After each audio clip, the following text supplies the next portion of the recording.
Namaste. Today we are talking about how media narratives shape public opinion, especially on irrigation projects.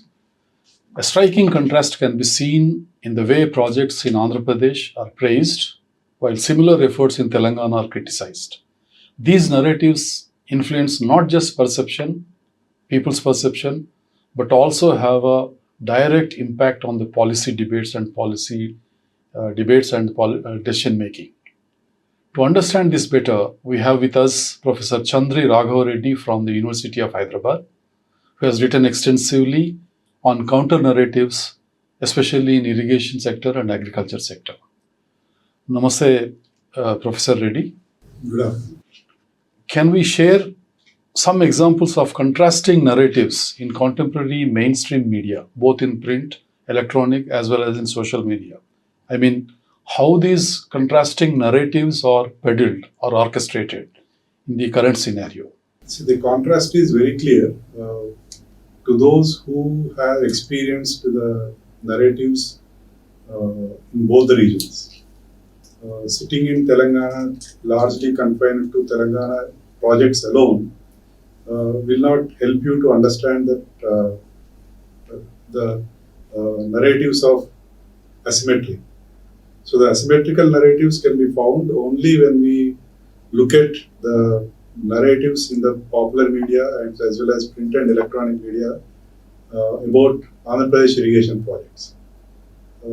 So we can actually take several examples on this.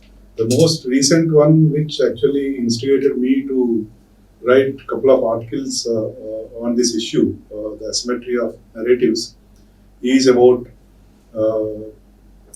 Handri Niva Sujala Sravanti scheme of Andhra Pradesh, which is actually taking waters from Telangana border of Andhra Pradesh, that is from Srisailam through Pothreddipadu lift irrigation to as far as Tamil Nadu border, that is Kuppam.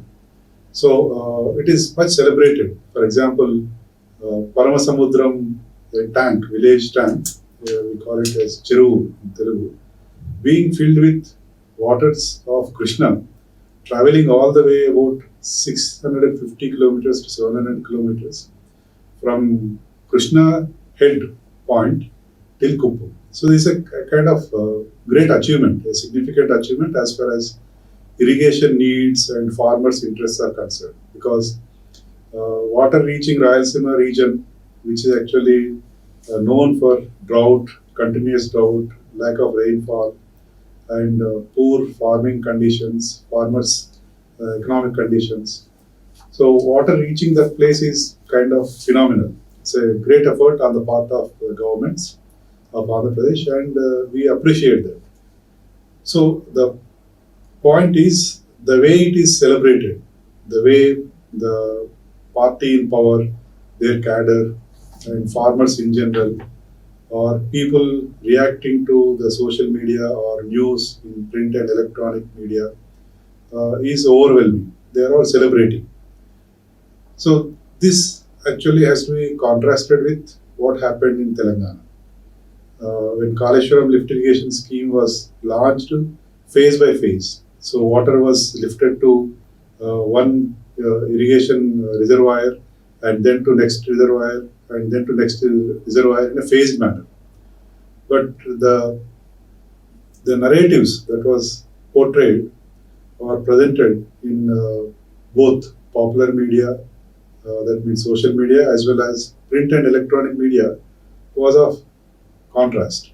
So some media outlets which were kind of favorable to Telangana, the idea of Telangana development, so were supporting these initiatives.